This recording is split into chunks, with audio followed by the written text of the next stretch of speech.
करने के लिए अभी हम लोग मंगलाचरण करते। ओम अज्ञानतिमिरान्धस्य ज्ञानांजन शलाकया चक्षुरुन्मीलितं येन तस्मै श्री गुरुवे नमः।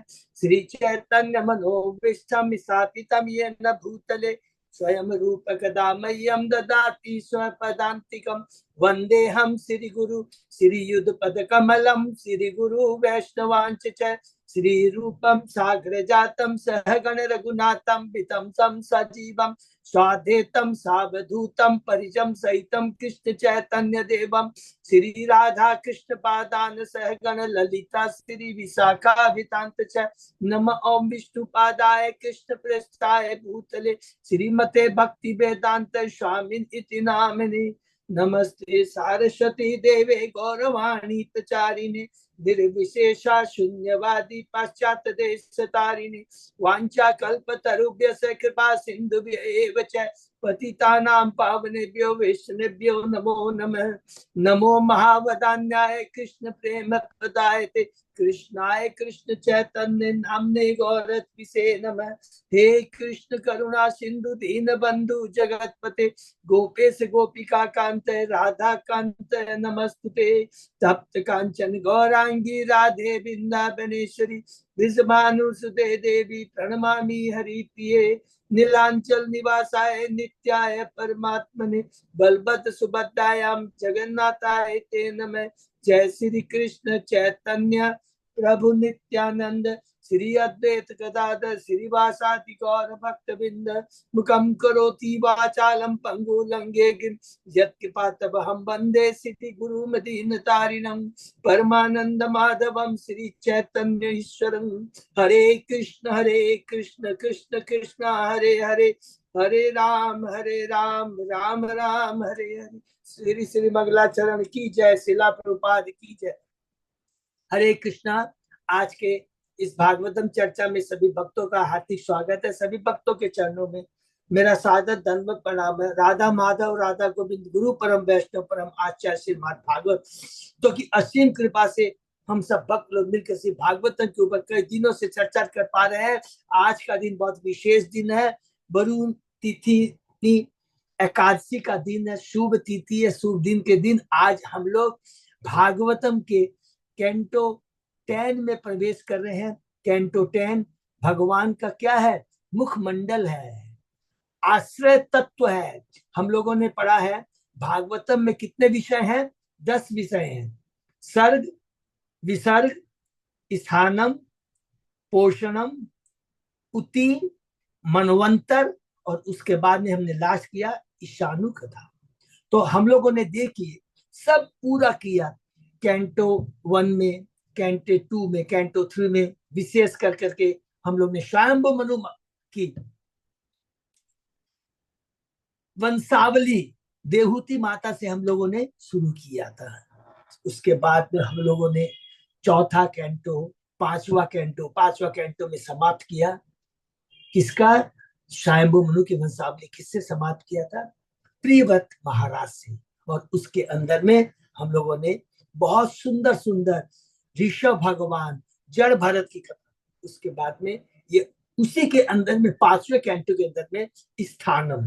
तो सर्ग और विसर्ग सबको मालूम है। सर्ग का मतलब जो भगवान डायरेक्ट सृष्टि करते हैं, विसर्ग जो ब्रह्मा जी करते हैं, और उसके बाद में स्थानम इस पूरी ब्रह्मांड का स्ट्रक्चर क्या है, क्योंकि 5वां कैंटो में हम लोगों ने पढ़ा है।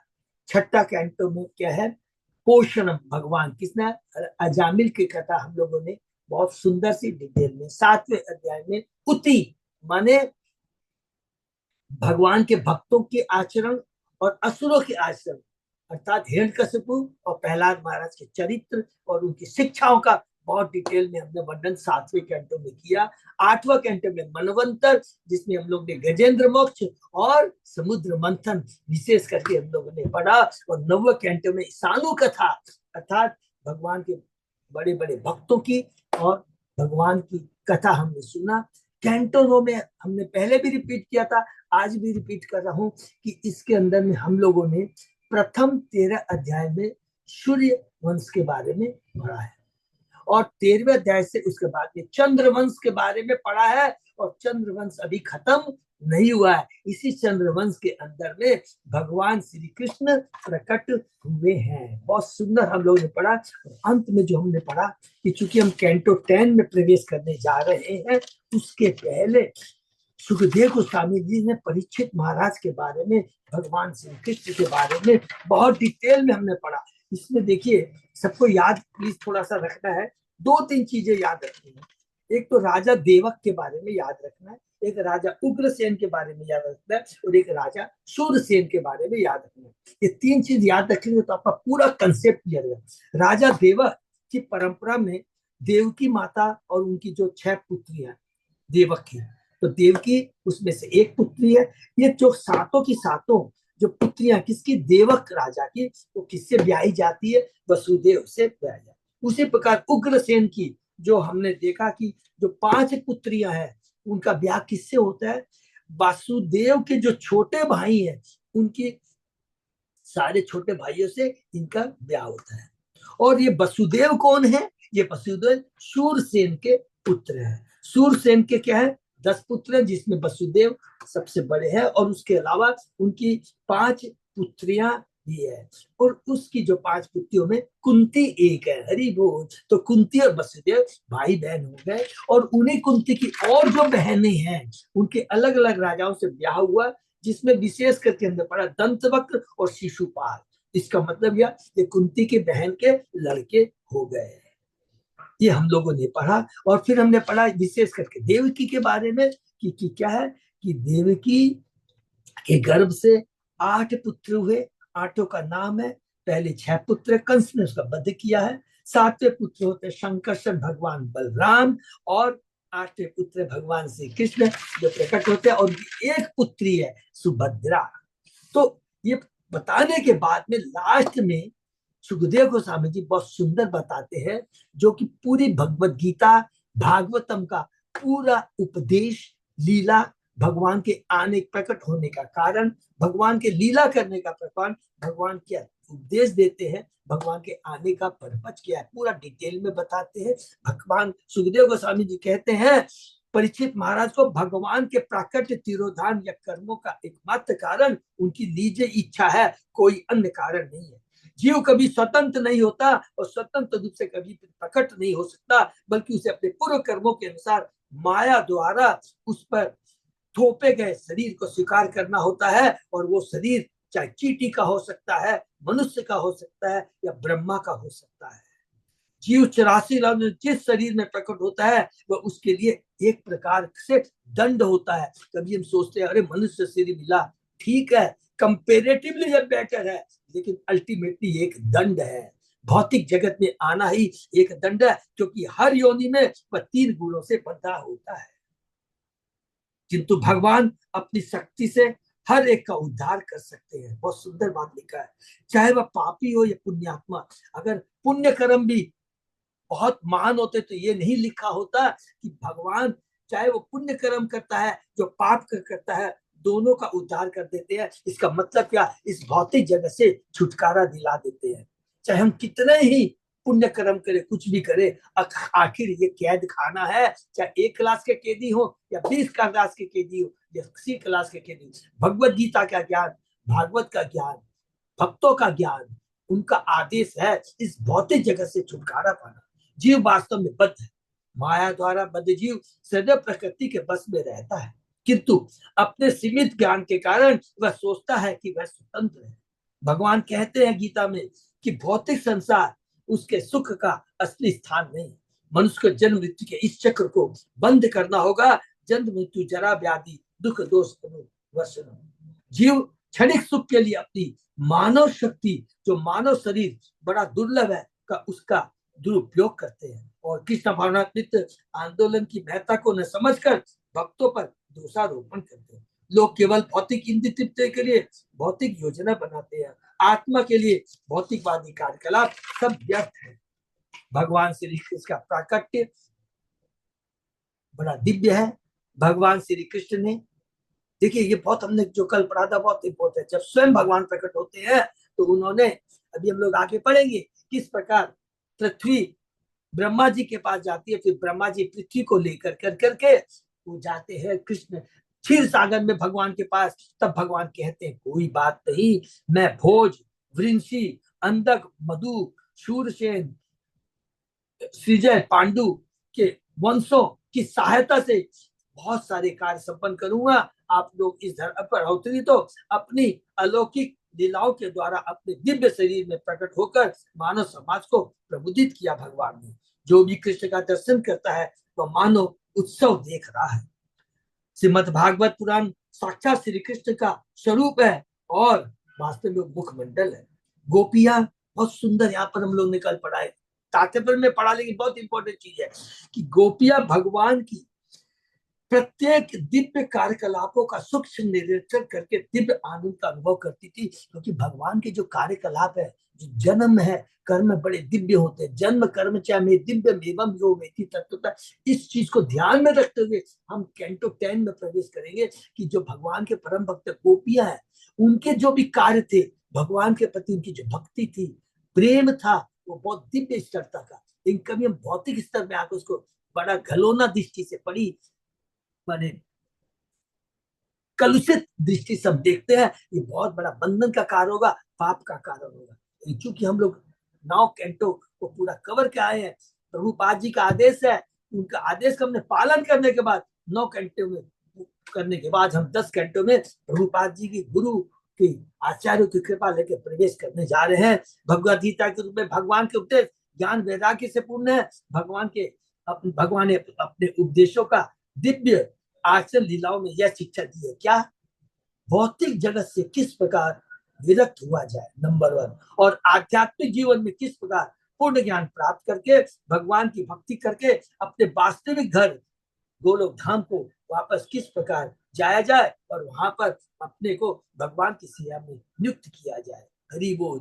यही उद्देश्य है, यही उपदेश है गीता और भागवतम का। और इस प्रकार हम लोग अभी प्रवेश करने जा रहे हैं। कैंटो 10 सब्जेक्ट विषय क्या है, ये 7 हमने कंप्लीट किया।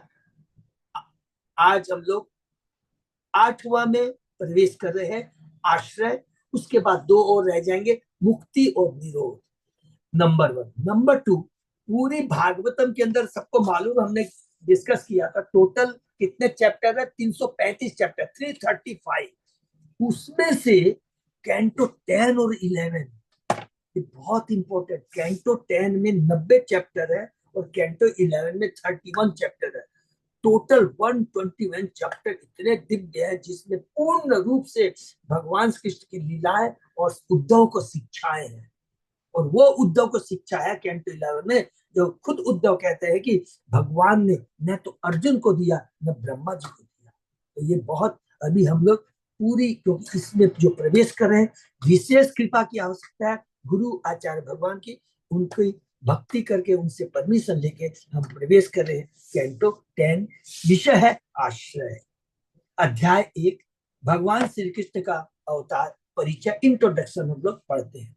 प्रथम अध्याय का सारांश इस प्रकार है। इस अध्याय में बताया गया है कि देवकी के 8वें पुत्र द्वारा मारे जाने के अपशकुन को सुनकर डेरे में कंस ने कृष्ण देवकी के पुत्र को एक एक करके मार डाला।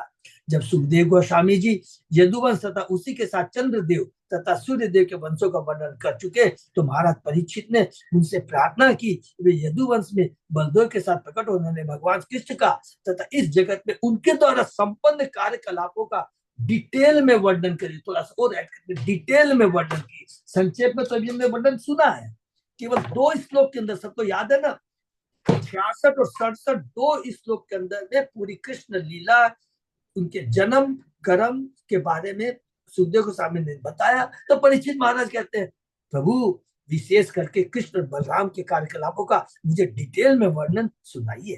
राजा ने कहा, माने परीक्षित महाराज ने कहा, कृष्ण दिव्य है, अतः उनके कार्यकलाप को समझना मुक्त आत्माओं का कार्य है। कृष्ण लीला का श्रवण ऐसी नाव है जिससे जीवन के चरम लक्ष्य को प्राप्त किया जा सकता है। कसाई या आत्मघाती व्यक्ति को छोड़कर प्रत्येक बुद्धिमान मनुष्य को कृष्ण तथा उनके कार्यकलापों को समझने का प्रयास करना चाहिए। माने जो कसाई है, आत्मघाती है, माने जो अपनी आत्मा का हनन करने वाले हैं, जो केवल भौतिकता के अंदर में ग्रस्त है, भगवान के ऊपर विश्वास नहीं करते, भगवान के साकार रूप में विश्वास नहीं करते, उनको छोड़ के कहते हैं सभी लोगों का, क्योंकि हम सभी भगवान के अंश है, तो नेचुरली हमारी आत्मा को भोजन चाहिए। और आत्मा का भोजन क्या है? वो है हरि नाम, भगवान की भक्ति। पांडवों के एकमात्र आराध्य देव कृष्ण थे। जब महाराज परीक्षित अपनी माता उत्तरा के घर में थे तो कृष्ण उन्हें ब्रह्म शस्त्र के प्रहार से बचाया था। अब महाराज परीक्षित सुखदेव गोस्वामी से पूछते कि रोहिणी पुत्र भगवान बलदेव किस तरह देवकी के घर से प्रकट हो सके? कृष्ण मथुरा से वृंदावन क्यों स्थानांतरित हुए और वे वहां अपने परिवार वालों के साथ किस तरह रहे? अरे भगवान का कहाँ मन लगेगा मथुरा में? बहुत देखिए तत्व की बात है। भगवान कहते हैं मेरे शाश्वत माता पिता यशोदा और नंदन तो मेरे मथुरा में वृंदावन में है, इसीलिए वो जल्दी से वसुदेव को बोलते हैं फटाफट मेरे को तुम जल्दी जल्दी से मुझे गोकुल ले चलो। तो भगवान को तो आनंद वहां आता है जहां उनके भक्त होते हैं। ये तत्व की बातें हैं। परिवार वालों के साथ किस तरह रहे? कृष्ण ने मथुरा तथा वृंदावन में क्या किया? उन्होंने अपने मामा कंस का वध क्यों किया?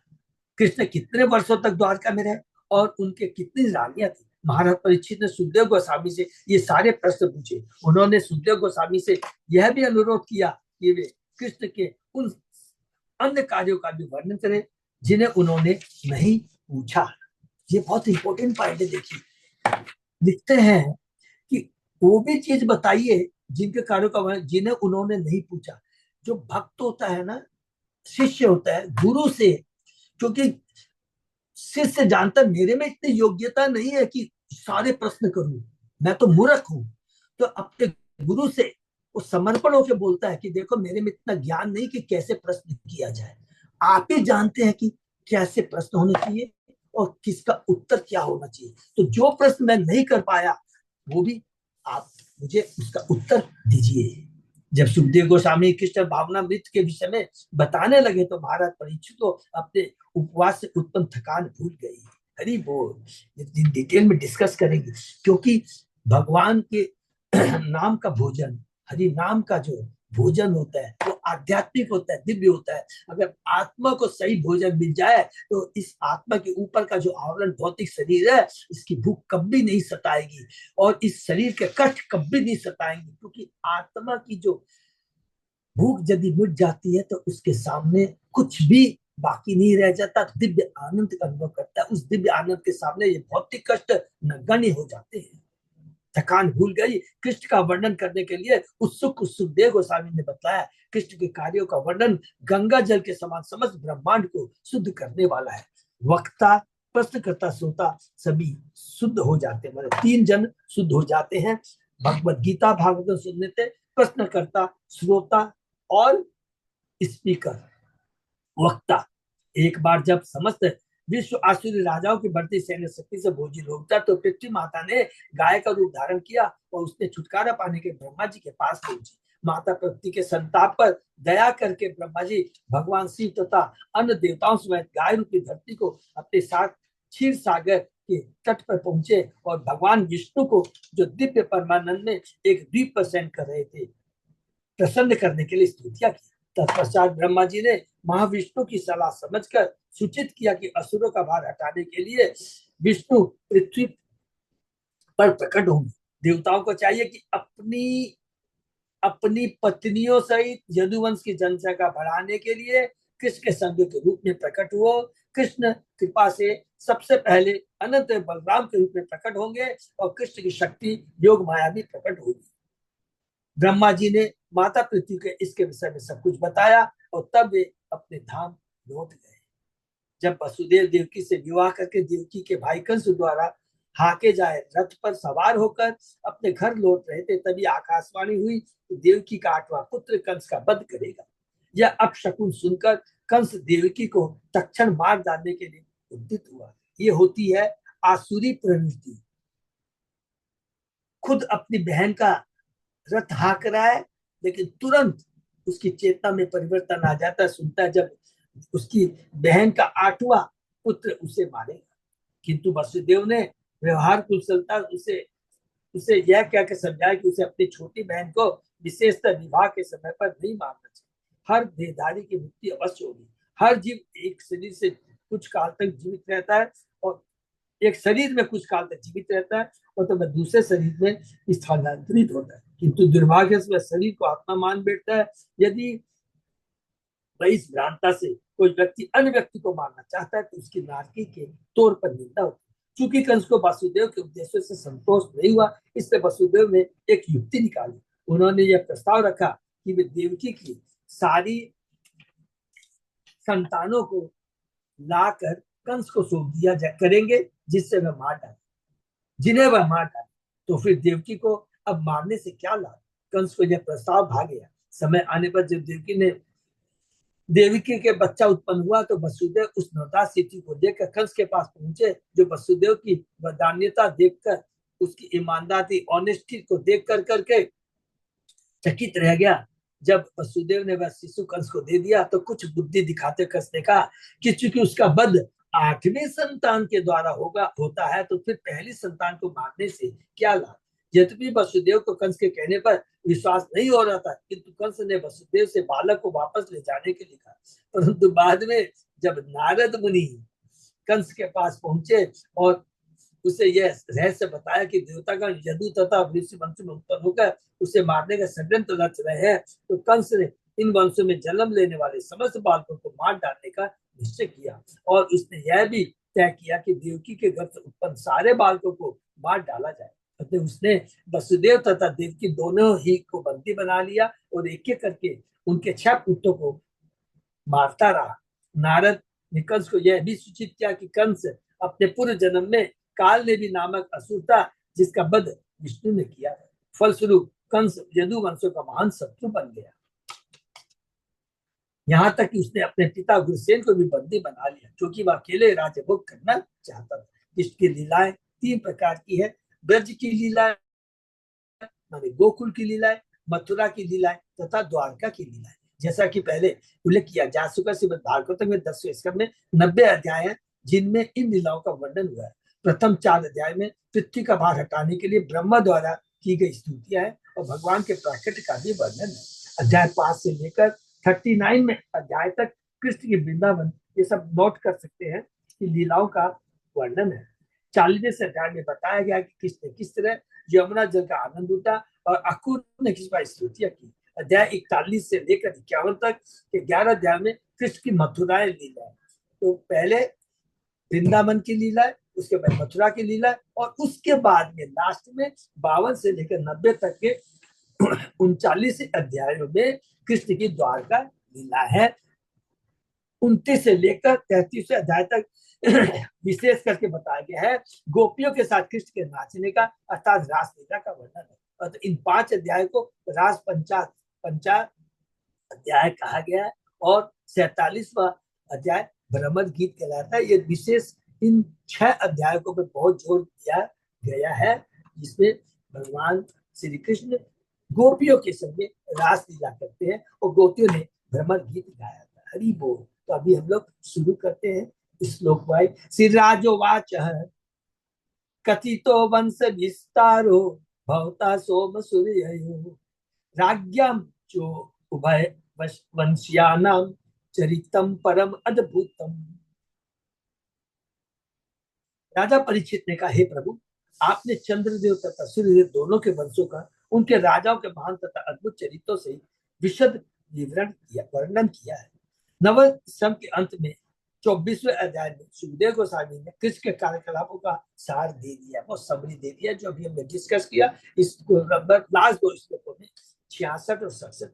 उन्होंने बताया कि कृष्ण किस प्रकार धरती का बोझ कम करने के लिए स्वयं प्रकट हुए थे, किस तरह उन्होंने गृहस्थ के रूप में लीलाएं की और किस तरह जन्म के तुरंत बाद उन्हें उनकी ब्रज भूमि लीला में ले जाया गया। तो ये एक एक वर्ड का ध्यान रखते हैं। लिखा है बोझ कम करने के लिए स्वयं प्रकट हुए थे। तो कृष्ण अवतारी है, कृष्ण अवतार नहीं है। और इसीलिए कृष्ण जब आते हैं, स्वयं जब आते हैं कृष्ण, तो सबसे पहले किसको भेजते हैं? बलराम को। बलराम को इसलिए आदि गुरु कहा गया है कि देखो मैं आज जा रहा हूं, मेरे प्रभु आ रहे हैं, तो भगवान के लिए कैसे सारी व्यवस्था की जानी चाहिए। तो वो सबसे बलराम पूरा गोलोक धाम को पृथ्वी पर लाते हैं, सारी व्यवस्था करते हैं भगवान की। इसलिए भगवान की सेवा कैसे किया जाए ये बलराम बताते हैं, इसलिए उनको आदि गुरु कहा गया है।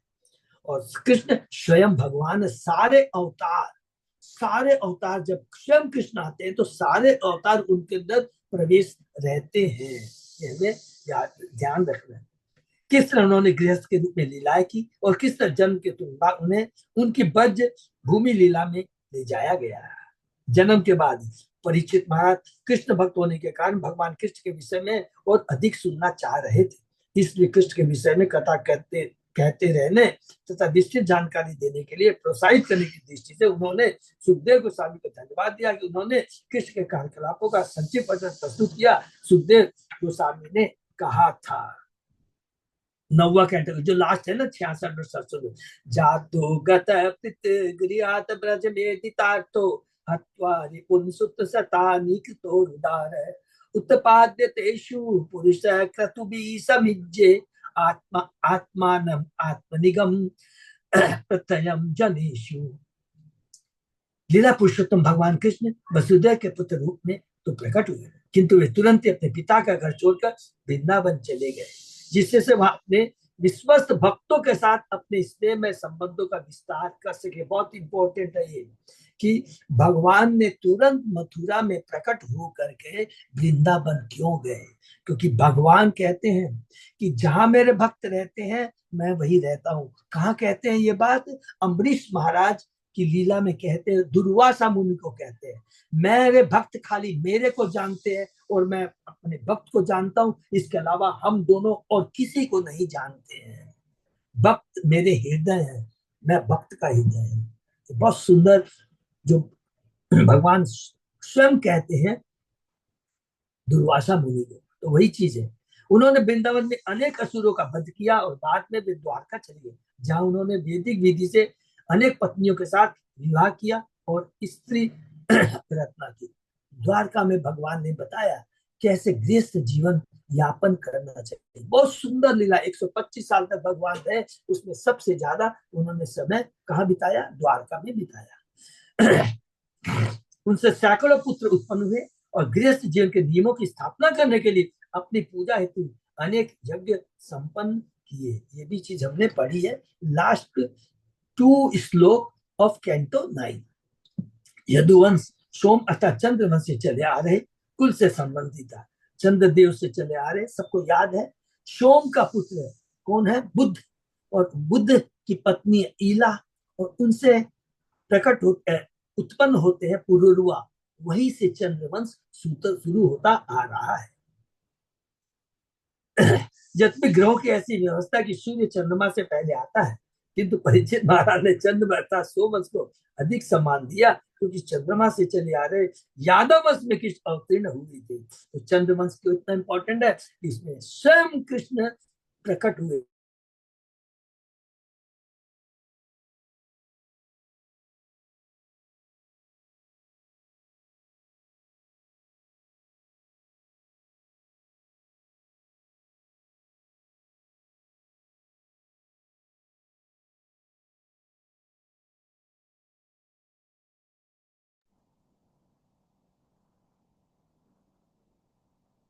हरे कृष्णा, थोड़ा लोड सेटिंग हुआ है। आवाज नहीं आ रही है ना? हाँ, लोड शेडिंग हो प्रभु गई जी के घर में लगता लोड है, सेटिंग हुआ है, थोड़ा वेट अंधेरा करो। हो गया है। हाँ हाँ हाँ।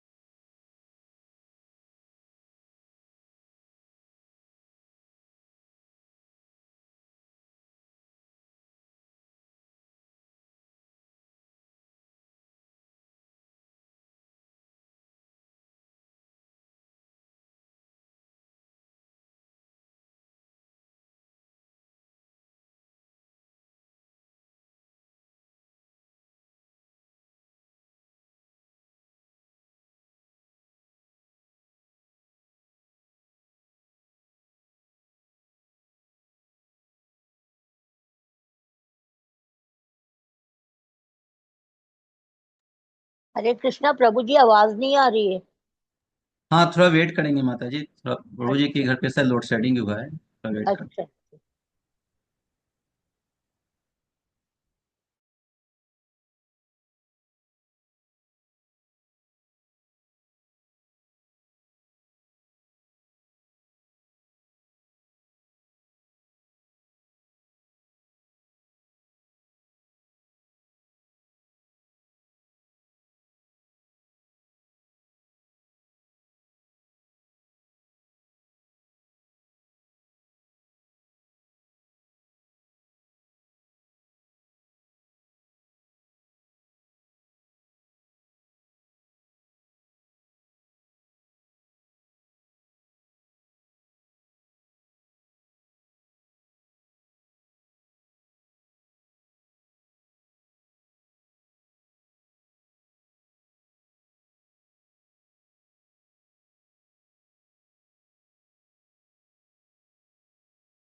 हरे कृष्णा प्रभु।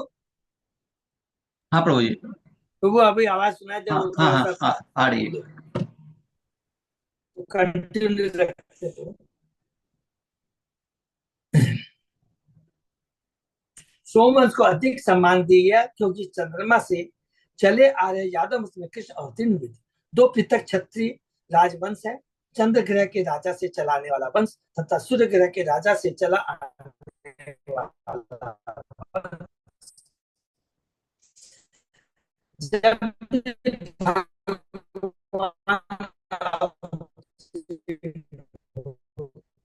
हैं तो सामान्यतः वे क्षत्रिय प्रकट होते, क्योंकि वे धर्म के सिद्धांतों का तथा सत्यमय जीवन की स्थापना करने आते हैं। वैदिक प्रणाली के अनुसार क्षत्रिय वंश मानव जाति का रक्षक होते हैं। जब भगवान श्री रामचंद्र के रूप में प्रकट हुए तो वे सूर्य देवता से चले आए, सूर्य वंश में अवतीर्ण हुए। किंतु जब वे कृष्ण के रूप में प्रकट हुए, श्रीमद् भागवत के 9वें स्कंद के 24वें अध्याय में यदुवंशी राजाओं की लंबी सूची दी गई। सोमवंश दक्षिण वंश के सारे राजा शक्तिशाली परिचित ने की प्रशंसा की थी। परमात्म अभूतम परमाम अभूतम, फिर भी वे कृष्ण अवतीर्ण सुंदर चिंतामणि प्रकर अलयंतम। इस धरा पर वृंदावन धाम उसी धाम का प्रतिरूप है। प्रकृति होती है जो व्यक्त अव्यक्त पदार्थ से परे होती है, चिन्मय होती है। तत्व तथा ग्रह तथा चंद्रमा सूर्य के रूप में देखा जा सकता है, किंतु इसके परे अव्यक्त है जो देहधारक के लिए अदृश्य होता है। इस अव्यक्त पदार्थ के परे आध्यात्मिक लोक है, जिसे भगवत गीता में परम तथा नित्य चिन्मय शाश्वत कहा गया है। इस लोक का कभी संहार नहीं होता, यद्यपि भौतिक प्रकृति का बारंबार सीजन संहार होता है, किंतु आध्यात्मिक प्रकृति शाश्वत रहती है। श्रीमद् भागवत के 10वें स्कंद में उस आध्यात्मिक प्रकृति, उस आध्यात्मिक जगत का वर्णन वृंदावन, गोलोक वृंदावन या ब्रजधाम के रूप में हुआ है। 9वें स्कंद के उपर्युक्त श्लोक जातो गतः पितृगृहात् का विस्तृत वर्णन इस 10वें स्कंद में मिलेगा। अर्थात जो हम लोग ने 9वें स्कंद के लास्ट जो 2 श्लोक है 66 और 67 में जो संक्षेप में भगवान कृष्ण के बारे में पढ़ा, उसका विस्तृत वर्णन अभी हम लोग कैंटो 10वें स्कंद में मिलेगा। तो ये जस्ट इंट्रोडक्शन दे रहे हैं, रूपाजी बता रहे यदोच धर्मशीलस्य नीतरामं बुद्धिशतम्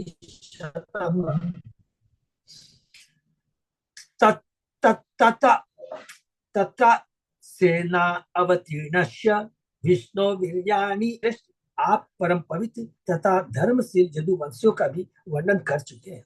अब हो सके तो कृपा करके उन भगवान विष्णु या कृष्ण के अद्भुत महिमामय कार्यकलापों का वर्णन करें जो यदुवंश में अपने अंश बलदेव के साथ प्रकट हुए हैं। हरि बोल। ब्रह्म संहिता में बताया गया है कि विष्णु तत्व के उद्गम कृष्ण है, माने सब कुछ के उद्गम स्वयं कृष्ण है। ईश्वर परम कृष्ण सच्चिदानंद विग्रह अनादि आदि गोविंद सर्व कारण कारणम। ये बहुत इंपॉर्टेंट श्लोक है। गोविंद कहे जाने वाले कृष्ण परम नियंता है। उनका शरीर नित्य चिन्मय आनंदमय तथा आध्यात्मिक है। वे सबके उद्गम है, मतलब प्रत्येक चीज के उद्गम है। उनके बिना कोई चीज का अस्तित्व नहीं हो सकता। उनका कोई अन्य उद्गम नहीं, क्योंकि वे स्वयं कारणों के कारण है। यस्य एक निवसित कालम अथ अवलंब्य जीवंती लोम विजला जगदंड नाथा विष्णु महान सही यस्य कला विशेषो गोविंदम आदि पुरुषम तमहम बजामी। असंख्य ब्रह्मांडों के नायक ब्रह्मागण माँ विष्णु के एक श्वास की अवधि के बराबर जीवित रहते हैं। हरि बोल। महाविष्णु जिन आदि भगवान गोविंद के अंश मात्र हमारे महाविष्णु भी अर्थात कारोदक्षाई विष्णु भी आदि भगवान गोविंद के अंश मात्र है, मैं उनकी पूजा करता हूँ। गोविंद या कृष्ण आदि भगवान है, कृष्णष्टु भगवान से, यहाँ तक कि वे महाविष्णु जिनकी श्वास से करोड़ों ब्रह्मांड उत्पन्न होते हैं, कानोदक्षाय विष्णु, जिन श्वास से करोड़ों ब्रह्मांड उत्पन्न होते हैं, कृष्ण के कला अर्थात अंश के भी अंश है। तो सबको याद है ना, किसी को भूलना नहीं है। कृष्ण, कृष्ण से बलवान, फिर प्रथम चतुर्भुज, उसके बाद में प्रथम मूल संकर्षण से नारायण, फिर नारायण से दूसरा चतुर्भुज महासंकर्षण, महासंकर्षण से क्या है कानोदक्षाय विष्णु का दक्षाय से गर्भोदक्षाय, गर्भोदक्षाय से शिरोदक्षाय। ये पूरी हम लोगों ने पढ़ा है। महाराज परीक्षित ने सुखदेव गोस्वामी से प्रार्थना की कि वे कृष्ण तथा उनके महिमा में कार्यकलापों का वर्णन करें। अतः जब बलदेव समेत कृष्ण आविर्भूत हुए तो उनके सारे विश्व तत्व प्रकट हुए। ये बहुत इंपॉर्टेंट है, बिना पढ़े निकल गया आगे, ये बहुत इंपॉर्टेंट है। नारायण जो नारायण के अंश से वाला लिखा, नारायण चतुर्भुज के और चतुर्भुज कृष्ण के प्रथम प्रकट बलदेव के अंश है। अतः जब बलदेव समेत कृष्ण आविर्भाव हुए तो उनके साथ सारे के सारे विष्णु तत्व प्रकट हुए, सारे अवतार उनके संग प्रकट होते हैं।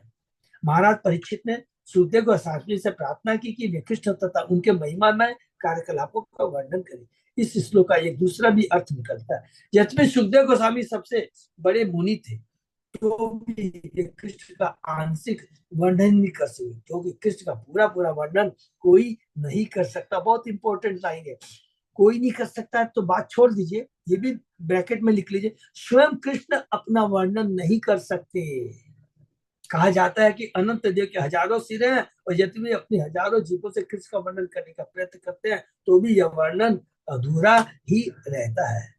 अवतीर्य यदोवन से भगवान भूत भावन कृतवान यानि विश्वात्मा तानि नोवद विस्तरात्। परमात्मा भगवान कृष्ण जो विराट जगत के कारण है, यदुवंश में प्रकट हुए। आप कृपा करके मुझे उनके यशस्वी कार्यकलापों का, उनके चरित्र का आदि से लेकर अंत तक वर्णन करें। इस श्लोक में आए कृतवान यानी शब्द सूचित करते हैं कि इस धरा में रहते हुए किसने जितने भी कार्यकलाप किए वे मानव समाज के लिए लाभप्रद है। तो बहुत इंपॉर्टेंट बात लिखा प्रभुपाद जी ने, क्योंकि भगवान के जो कार्यकलाप होते हैं सारे दिव्य होते हैं, इसके लिए वो बहुत इंपॉर्टेंट श्लोक सबको याद रखना। 9वें अध्याय का 4था श्लोक, जन्म कर्म च में दिव्य एवं योगिति तत्व। यदि धर्मवेता, दार्शनिक तथा सामान्य लोग कृष्ण के कार्यकलापों को केवल श्रवण करें तो उनको मुक्ति मिल सकती है। हमने कई बार कहा कि कृष्ण कथा दो प्रकार की है, एक तो भगवत गीता जिसे भगवान कृष्ण ने अपने विषय में कहा है, और दूसरी श्रीमद् भागवत जिसे सुखदेव गोस्वामी ने कृष्ण की महिमा के विषय में कहा है, कृष्ण के भक्तों की महिमा के विषय में कहा है। जो भी व्यक्ति कृष्ण कथा में थोड़ी सी भी रुचि दिखलाता है वह मुक्ति प्राप्त करता है। कीर्तनाद एवं कृष्ण से मुक्त सम परम प्रति, कैंटो 12 में हम लोग पढ़ेंगे। केवल कीर्तन करने अथवा बारंबार कृष्ण कथा कहने से मनुष्य कलयुग के कलमश से मुक्त हो जाता है। इससे चेतन महाप्रभु ने उपदेश दिया, जानो देख तारो कृष्ण उपदेश हमारा आगे गोरिया तारो एगे। कृष्ण भावनामृत का उद्देश्य कृष्ण की सुनकर भाव बंधन से निवृत्त हो जाना है। हरि बोल। निवृत्त तर से उपगीयमाना भव औषधात सूत्र मनो अभिरामात का उत्तम श्लोक गुणानुवादात कुमार विरजेत बिना पशुघनात। बहुत ज्यादा इंपॉर्टेंट श्लोक है ये, प्लीज यदि पॉसिबल तो हमको मेमोराइज करने से श्लोक। भगवान की महिमा का वर्णन परंपरा पद्धति से किया जाता है, अर्थात ये आध्यात्मिक गुरु से शिष्य तक पहुंचाया जाता है। तो परंपरा से, जो कि परंपरा में जुड़े उनसे हमें ज्ञान प्राप्त करना। ऐसे वर्णन का आनंद उन लोगों को मिलता है जो इस जगत के मिथ्या क्षणिक वर्णन में भोग में रुचि नहीं रखते। भगवान का गुणगान जन्म मृत्यु के चक्र में फंसे बद्ध जीवों के लिए उपयुक्त औषधि है, और ब्रैकेट में लिख लेंगे एकमात्र औषधि है। अतः भगवान की महिमा का सुनना कसाई पशु या अपने को ही मारने वाले के अतिरिक्त कौन नहीं चाहेगा, और जो वास्तव में पशु वृत्ति वाला है वही खाली भगवान की महिमा के बारे में सुनना नहीं चाहेगा। अदरवाइज चूंकि हम भगवान के अंश है, आत्मा परमात्मा, मेरा पिता है परमात्मा, सदैव उनके बारे में सुनना चाहेगा। भारत में सामान्य लोगों के बीच यह आम प्रथा है कि बारंबार जन्म मृत्यु के रोग से छुटकारा पाने के लिए वे भगवत गीता जैसे भागवत से किसके विषय में सुनते हैं। यद्यपि अब भारत पतित हो चुका है, किंतु यह समाचार मिलते हैं कि अमुक व्यक्ति भगवत गीता या भारती भागवत पर बोलेगा, अब भी हजारों लोग सुनने के लिए एकत्र हो जाते हैं। तो इस पर थोड़ा सा बहुत ध्यान रखेंगे, बहुत इंपॉर्टेंट बात लिखा प्रभुपाद ने।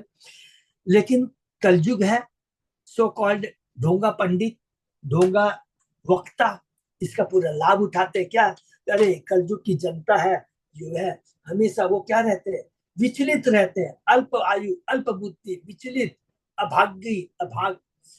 भाग्यहीन या अभागा होते हैं, और उसका क्या है, सो कॉल्ड पाखंडी गुरु उसका लाभ उठाते हैं, और सब लोग क्या है भागवतम का वक्ता बन बैठते हैं। तो उससे हमें सतर्क रहना है। किंतु यह श्लोक इंगित करता है कि भगवद गीता से भागवत का ऐसा पाठ ऐसे व्यक्ति द्वारा किया जाना चाहिए जो भौतिक इच्छाओं से पूरी तरह से मुक्त हो चुके हो। हरि वो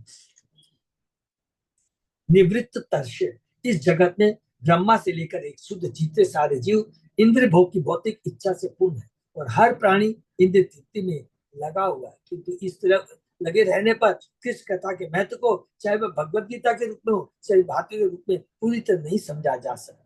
यदि हम मुक्त पुरुषों के मुख से भगवान की महिमा के विषय में सुने तो इससे बंधन से अवश्य छूट सकते हैं। देखिए क्लियर लिख दिया है।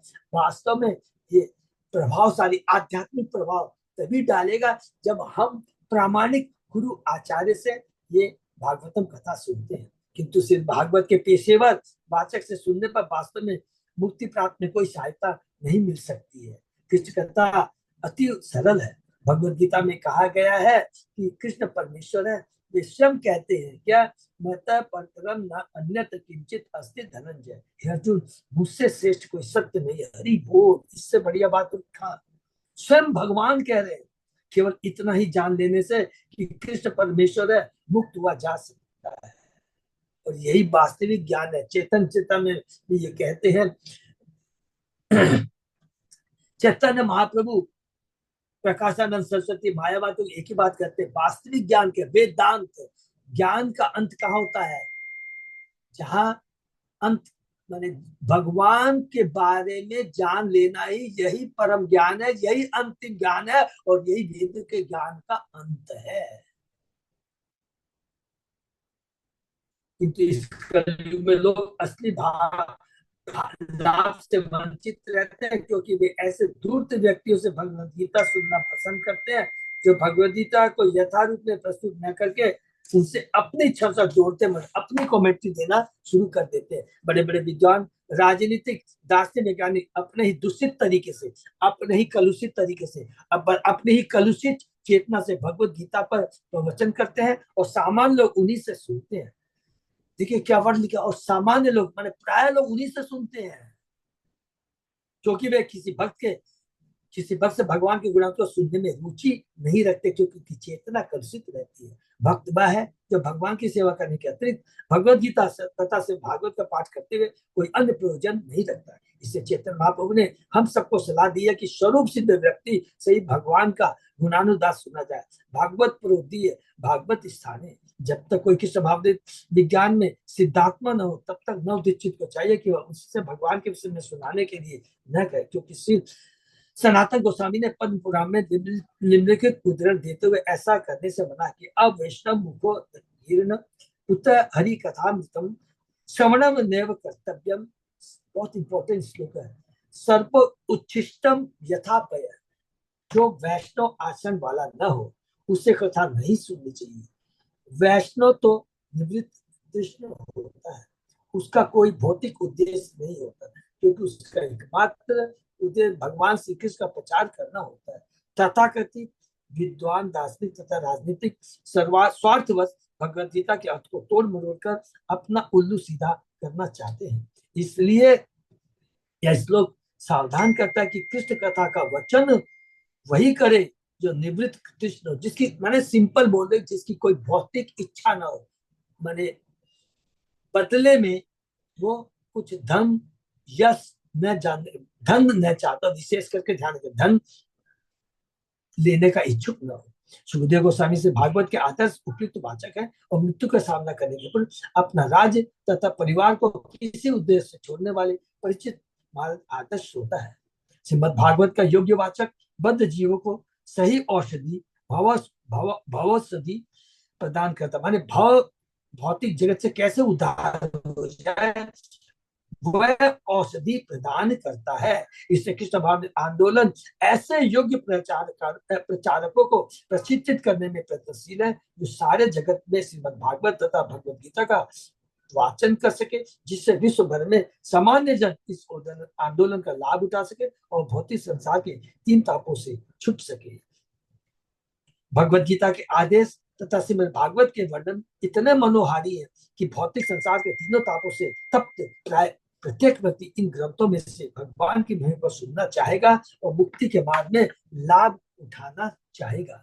किंतु दो प्रकार के लोग कभी भी भगवद गीता तथा भागवत संदेश को सुनने में रुचि नहीं रखते हैं। एक वे जो आत्महत्या करने पर तुले हैं और दूसरे जो अपने स्वार्थ के लिए गौ तथा अन्य पशुओं का वध करने पर तुले हुए। हरि बोल। देखिए बहुत सुंदर है।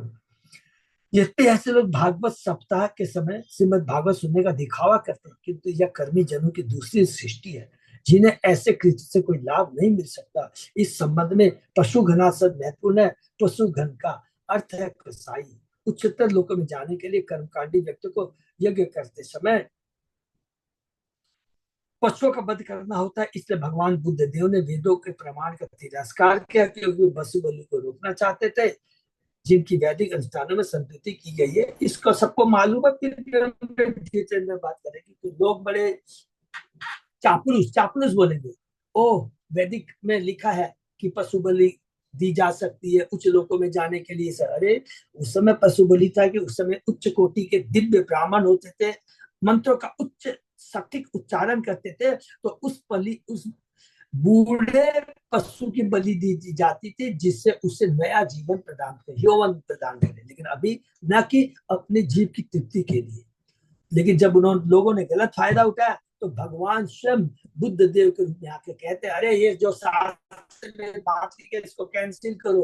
अहिंसा परमो धर्म उन्होंने स्थापित किया। निंदसी जग विदेर सुति जातम सदा हृदय दर्शित पशु घातम केशव धृत बुद्ध शरीर जय जगदीश हरे। गीत गोविंद। यद्यपि वैदिक उत्सवों में पशु बलि को मान्यता प्राप्त है, किंतु ऐसे उत्सव के लिए जो व्यक्ति पशु का वध करते हैं वे कसाई पशु माने जाते हैं। भला कसाईयों को कृष्ण भक्त में कैसे रुचि हो सकती? हरि बोल। जब उन्हें भौतिक आकर्षण मिल रहा है, उनकी एकमात्र रुचि नश्वर शरीर का सुधार उत्पन्न करने में होती है। बहुत इंपॉर्टेंट श्लोक है गीता का। भोग्यसन प्रशक्तताम तया प्रियत अपचेत शाम रसात्मिका वृत्ति समाधो न विधि। जो लोग इंद्रिय भोग तथा भौतिक इसके प्रति आसक्त है और जो ऐसी वस्तु में मोह से रहते हैं, उनके मनों में भगवान की भक्ति के लिए दृढ़ संकल्प नहीं बन पाता। भगवद गीता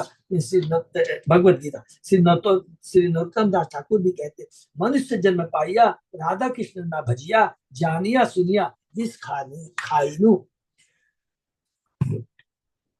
जो कृष्ण भाव में नहीं है और इस तरह जो भगवान की सेवा में अपने को नहीं लगाता वह भी पशु घन है। बहुत इंपॉर्टेंट है क्योंकि वह जानबूझकर विष पीता है।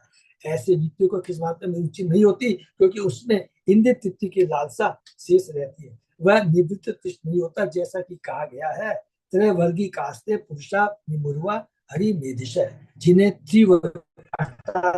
धर्म अर्थ काम में रुचि रहती है। वे भौतिक पद प्राप्त करने तथा उसके द्वारा अच्छी सुविधा प्राप्त करने की दृष्टि से धार्मिक होती है। ऐसे लोग अपने को जानबूझकर जन्म के चक्र में डालकर अपनी हत्या करते हैं, जो खाली धर्म अर्थ काम के प्रति रुचि रहते हैं। ये कृष्ण भावनामृत में कभी भी रुचि नहीं ले सकते। कृष्ण कथा के लिए वक्ता तथा श्रोता होना चाहिए। हरि बोल। और ये दोनों कृष्ण भावनामृत में तभी रुचि ले सकते जब उन्हें भौतिक कथाओं में रुचि न हो। वास्तव में यह हर कोई देख सकता है कि जो लोग कृष्ण भावना उनमें यह प्रवृत्ति स्वतः उत्पन्न होती है। जितने कृष्ण आंदोलन के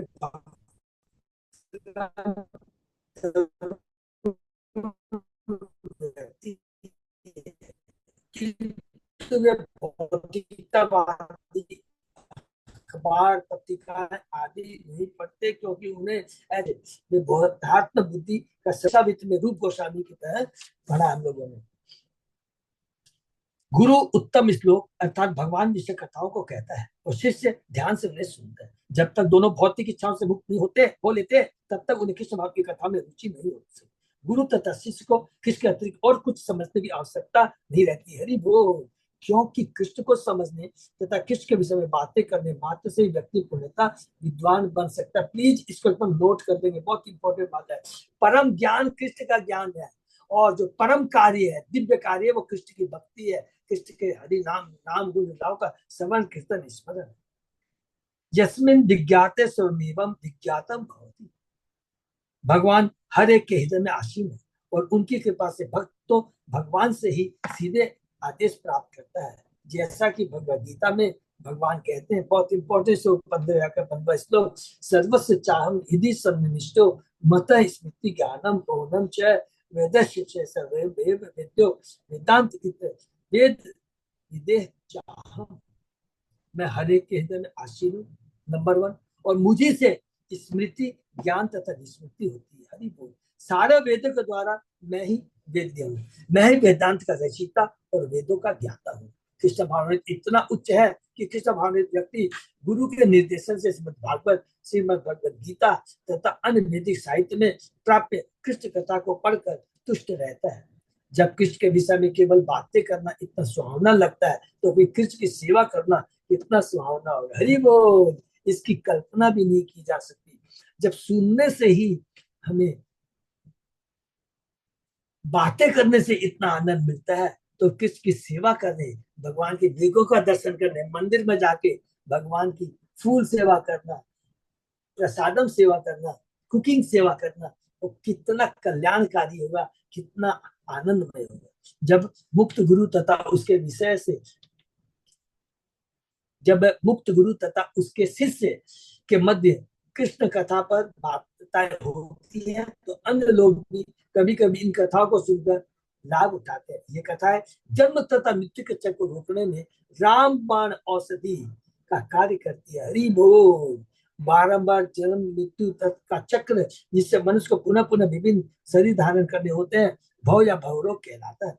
यदि कोई व्यक्ति इच्छा या अनिच्छा से कृष्ण कथा सुनता है, तो उसका भवरोग अर्थात जन्म मरण का रोग निश्चय ही जाता रहता है। इसलिए कृष्ण कथा को भवौषधि, जन्म मृत्यु के चक्र को रोकने की औषधि कहा गया है। कर्मजन जो भौतिक इंद्रिय में आसक्त है, सामान्यतः अपनी भौतिक इच्छाओं का परित्याग नहीं कर सकते। कृष्ण कथा ऐसी रामबाण औषधि है कि कृष्ण कथा सुनने के लिए प्रेरित होने पर वह इस रोग से निश्चित रूप से मुक्त हो जाता है। इसके उज्ज्वल उदाहरण ध्रुव महाराज है, जो अपनी तपस्या के बाद अत्यंत तुष्ट थे। जब भगवान ने उन्हें वर देना चाहा, तो ध्रुव ने वर लेने से मना कर दिया। स्वामी तो अश्मी देना वरम न जाचे। हे प्रभु, मैं पूरी तरह से संतुष्ट हो गया हूँ, तुष्ट हो गया हूँ, मुझे इंद्रिय तृप्ति के लिए कोई वर नहीं चाहिए। हम देख रहे हैं कि कृष्ण आंदोलन में युवकों तक में अपनी बुरी से बुरी आते थे, जैसे अवैध यौन, मांसाहार, नशा तथा जुआ खेलना छोड़ दिया है। क्योंकि कृष्ण भक्त आंदोलन इतना प्रबल है कि इससे उन्हें पूर्ण संतोष मिलता, अतः वे भौतिक इंद्रिय तृप्ति में रुचि नहीं रखते। हरे कृष्णा। तो यही तो हम लोग विराम दे सकते। बहुत सुंदर है ये हम लोगों ने आज जो पढ़ा ना, इंट्रोडक्शन है। कृष्ण भक्ति, कृष्ण का ज्ञान, कृष्ण की लीलाओं का श्रवण कितना इम्पोर्टेंट है। क्यों इम्पोर्टेंट है? क्योंकि ये आत्मा का भोजन है, और ये आत्मा का भोजन इतना प्रभावशाली होता है। क्या प्रभावशाली होता है? कि स्वतः ही हमारी भौतिक जगत, भौतिक संबंधों, भौतिक उपाधियों से आसक्ति खत्म हो जाती है। ये है हरिनाम की कथा का दिव्य प्रभाव। हरे कृष्ण। किसी का कोई प्रश्न है तो पूछ सकते हैं। हरे कृष्ण। अच्युत अजय दास प्रभु, कुछ प्रभु कुछ चेंजेस का बात था कि कुछ सोचना है कि एक बार पूछ लेते हैं, जिससे अपने सोचे थे फ्राइडे करेंगे वो तो। हरे कृष्णा। थोड़ा भक्त लोग हैं, जैसे अभी हम लोगों ने डिसाइड किया है मंडे टू फ्राइडे न कर करके, सॉरी ट्यूसडे टू फ्राइडे न करके मंडे टू थर्सडे करेंगे। तो मेरे ख्याल से भक्तों को किसी को प्रॉब्लम तो नहीं होनी चाहिए। अगर किसी को प्रॉब्लम है तो वो थोड़ा बोल सकते हैं, नहीं तो फिर हम लोग आज ही ये फिर अब नेक्स्ट वीक में टेकअप करेंगे, Monday to Thursday only Bhagavat.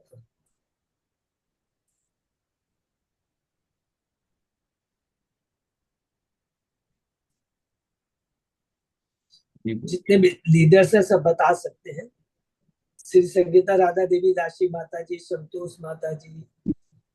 ठीक है प्रभु। हाँ प्रभु कोई दिक्कत नहीं, हो जाएगा। तो अभी हम लोग भागवतम करेंगे मंडे टू थर्सडे, ठीक है। हरे कृष्णा। अरे तो फिर यही रखते हैं, ठीक है। अरे तो अब हम लोग ठीक है। नेक्स्ट मंडे से टेक, और मंडे को शायद हो सकता है कि पता नहीं है क्लास होगी, मैं बता दूंगा, क्योंकि मंडे को शायद हो सकता है मंदिर में अभी जस्ट मैसेज आया है कि हो सकता है लेक्चर हो, तो फिर मंडे टू थर्सडे ही रहेगा। लेकिन मंडे को जो मंदिर में क्लास हो जाएगी तो ट्यूसडे वैष्णव थर्सडे, फ्राइडे को नहीं होगा, ठीक है। तो ये हम लोग फाइनल रखते हैं। अच्युत अजय दास प्रभु, हाँ प्रभु जी। ओके, हरे कृष्णा। हरे कृष्ण। विराम देते हैं। कई भक्तों का बहुत बहुत धन्यवाद। फिर से विराम देते हैं, फिर सोमवार से साथ। हरे कृष्ण।